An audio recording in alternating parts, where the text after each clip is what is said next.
بسم اللہ الرحمن الرحیم۔ السلام علیکم، آپ دیکھ رہے ہیں الف نیوز اور میں ہوں آپ کے ساتھ ماجد علی۔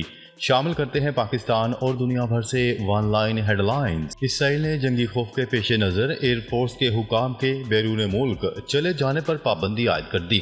اسرائیلی حکومت نے اس پابندی کو بیرون ملک سفر کی معطلی کا نام دیا ہے۔ خطرہ پیدا ہو گیا تھا کہ ایئر فورس کے حکام جنگی ماحول سے نکل کر یورپ یا امریکہ کا رخ کر لیں گے۔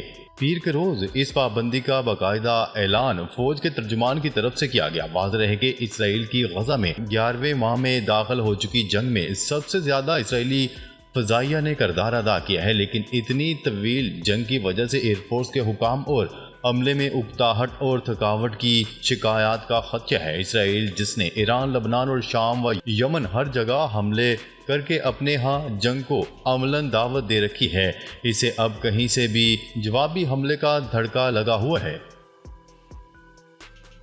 امریکہ کے ایٹمی آبدوز سمیت جنگی طیاروں، جنگی بحری بیڑوں کے ایک اسٹرائک گروپ کو مشرق وسطیٰ میں تعیناتی پر ماہرین کی تشویش۔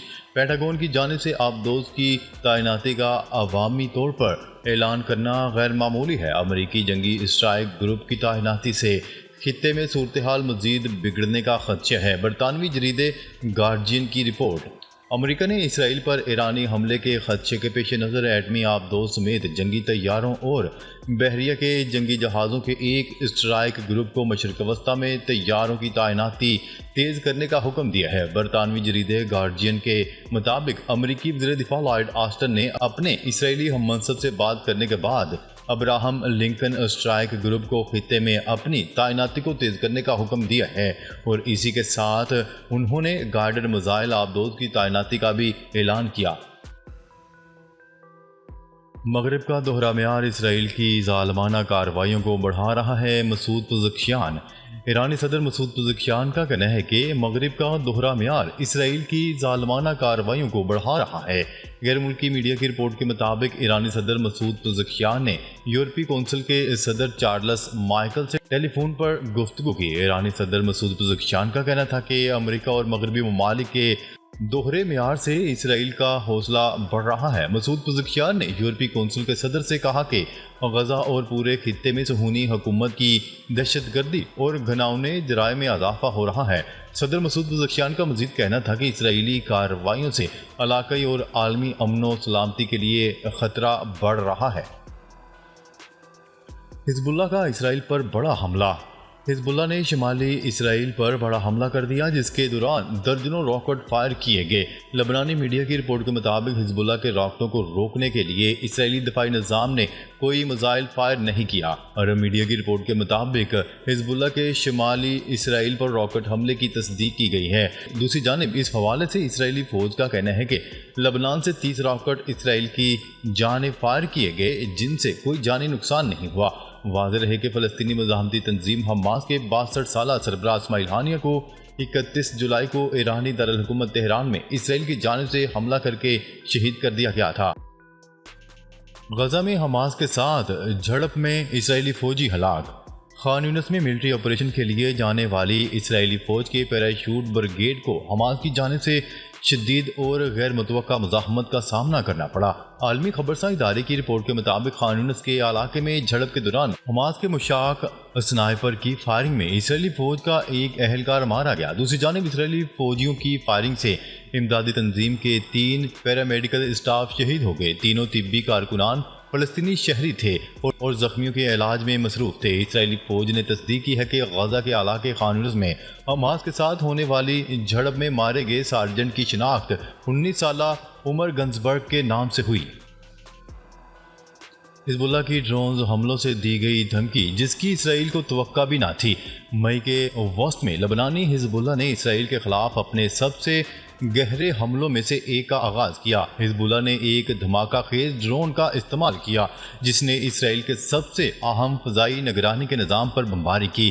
اس اور دوسرے کامیاب ڈرون حملوں نے ایران کی حمایت یافتہ گروپ کو اسرائیل کے خلاف متوقع جوابی کارروائی کے لیے ایک اضافی مہلک آپشن دیا ہے۔ اسرائیل نے گزشتہ ماہ بیروت پر ایک فضائی حملہ کیا تھا، جس میں حزب اللہ کے سینئر فوجی کمانڈر فواز شکر شہید ہو گئے تھے۔ اسرائیل نے حزب اللہ کے میزائل ہتھیاروں سے تحفظ کے لیے آئرن ڈوم سمیت فضائی دفاعی نظام بنائے ہیں، لیکن اس کی توجہ ڈرون کے خطرے پر کم رہی ہے۔ یوکرین کے بڑے جوہری پلانٹ کو ڈرون حملے سے نشانہ بنایا گیا۔ اقوام متحدہ، روس و یوکرین کے ایک دوسرے پر الزامات، ایسے اقدام دنیا کو تباہی کی طرف لے جا سکتے ہیں: سیکرٹری جنرل انطونیو گوٹریس۔ اقوام متحدہ کے جوہری توانائی کے نگران ادارے انٹرنیشنل اٹامک انرجی ایجنسی کا کہنا ہے کہ یوکرین کے بڑے زیپوریزیا جوہری پاور پلانٹ کو ایک ڈرون حملے سے نشانہ بنایا گیا۔ گزشتہ روز یوکرین کے زیپوریزیا جوہری پاور پلانٹ میں آگ بھڑک اٹھی تھی، جس کے بعد روس اور یوکرین نے اس کے لیے ایک دوسرے پر الزام عائد کیے ہیں۔ یورپ نے غزہ جنگ بندی کے لیے قطر مذاکرات پر اپنا رد عمل ظاہر کر دیا۔ برسلز میں برطانیہ، فرانس اور جرمنی نے غزہ جنگ بندی اور یرغمالیوں کی رہائی کے معاہدے کے لیے قطر، مصر اور امریکہ کی کوششوں کا خیر مقدم کیا۔ سر کیئر سٹارمر نے فرانس کے ایمانوئل میکرون اور جرمنی کے اولف شولز کے ساتھ مل کر مشرق وسطی میں تازہ کشیدگی کے خدشے کے تناظر میں ایران کو اسرائیل پر حملہ کرنے کے سلسلے میں خبردار کر دیا گیا۔ برطانوی وزیر اعظم نے فرانسیسی صدر اور جرمن چانسلر کے ساتھ ایک مشترکہ بیان جاری کرتے ہوئے تہران پر زور دیا ہے کہ وہ خطے میں مزید کشیدگی کو ہوا نہ دے۔ سوشل میڈیا پر شیئر کردہ مشترکہ بیان میں کہا گیا ہے کہ برطانیہ، فرانس اور جرمنی نے شیخ تمیم بن حمد الثانی، صدر عبد الفاتح السیسی اور صدر جو بائیڈن کے مشترکہ بیان کی توثیق کی ہے۔ انہوں نے کہا ہے کہ مذاکرات فوری بحال ہونے چاہئیں۔ ایران نے امریکہ کے کہنے پر اسماعیل ہانیہ کا بدلہ لینے کے لیے اسرائیل پر حملے کی کارروائی روک دی۔ کویتی اخبار کا دعویٰ: ایران نے امریکہ کے کہنے پر اسماعیل ہانیہ کا بدلہ لینے کے لیے اسرائیل پر حملے کی کارروائی روک دی ہے۔ اب اسرائیل پر فوری حملہ نہیں ہوگا۔ تفصیلات کے مطابق کویتی اخبار الجزیرہ نو منتخب ایرانی صدر مسعود پزشکیان نے ایران کے رہبر اعلیٰ خامنئی کو اسرائیل کے خلاف جوابی کارروائی 2 ہفتے کے لیے روکنے پر قائل کر لیا۔ اب اسرائیل فوری حملہ نہیں کرے گا۔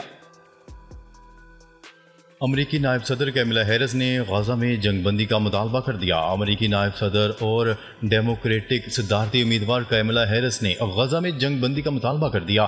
غزہ کے اسکول پر اسرائیلی حملے سے متعلق میڈیا سے گفتگو کرتے ہوئے کیملا ہیرس کا کہنا تھا کہ غزہ میں ایک بار پھر کافی سارے شہریوں کی جانیں گئی ہیں۔ امریکہ کی نائب صدر کیملا ہیرس کا کہنا تھا کہ اسرائیل کو حماس کے پیچھے جانے کا حق ہے۔ کیملا ہیرس کا کہنا تھا کہ میں پہلے بھی بارہا کہہ چکی ہوں کہ شہریوں کی ہلاکتوں سے گریز کرنا اہم ذمہ داری ہے۔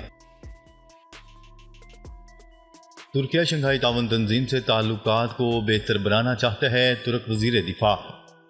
ترک وزیر دفاع نے خبرساز ایجنسی کو انٹرویو دیتے ہوئے کہا ہے کہ امریکہ سے بلاک 70 اور F-16 لڑاکا طیاروں جدید کٹس لینے کے معاہدے پر خوش ہیں۔ ترک وزیر دفاع کا کہنا تھا کہ دونوں نیٹو اتحادی ممالک کے عہدیدار معاہدے کی تفصیلات پر بات چیت کر رہے ہیں۔ امید ہے منصوبہ آخری طیارے کی ترسیل تک بغیر کسی مسئلے کے مکمل ہو جائے گا۔ ترکیہ شنگھائی تعاون تنظیم کے ساتھ اپنے تعلقات کو بہتر بنانا چاہتا ہے۔ ترک صدر نے گزشتہ ماہ شام کے صدر بشار الاسد کو مذاکرات کی دعوت دینے کا بھی کہا تھا۔ حالات موزوں ہوں تو ترکیہ اور شام کے وزارتی سطح پر مذاکرات ممکن ہو سکتے ہیں۔ حماس کا قاہرہ مذاکرات میں وفد نہ بھیجنے کا اعلان۔ فلسطینی مزاحمتی تنظیم حماس نے قاہرہ مذاکرات میں شرکت کے لیے اپنا وفد نہ بھیجنے کا اعلان کر دیا۔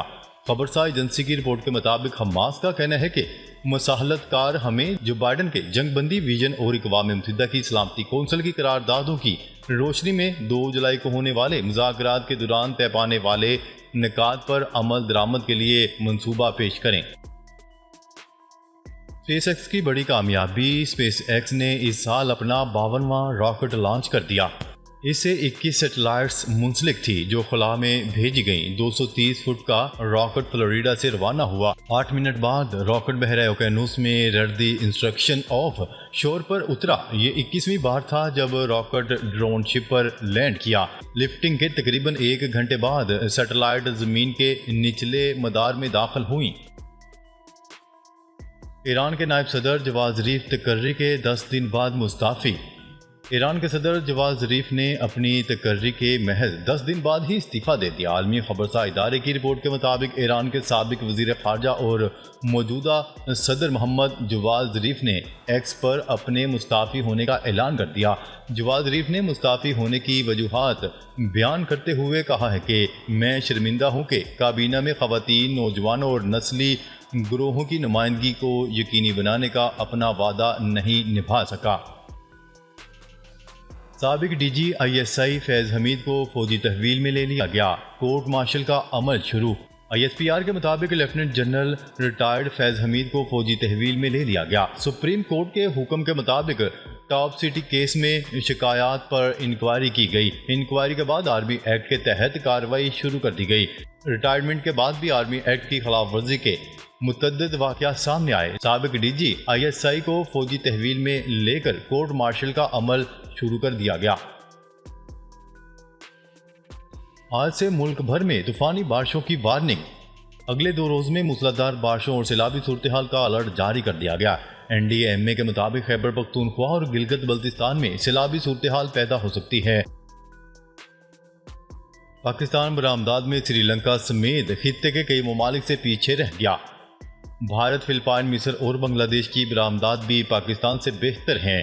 ملکی برآمدات تنزلی کا شکار ہیں۔ سری لنکا سمیت خطے کے ممالک پاکستان سے آگے نکل گئے۔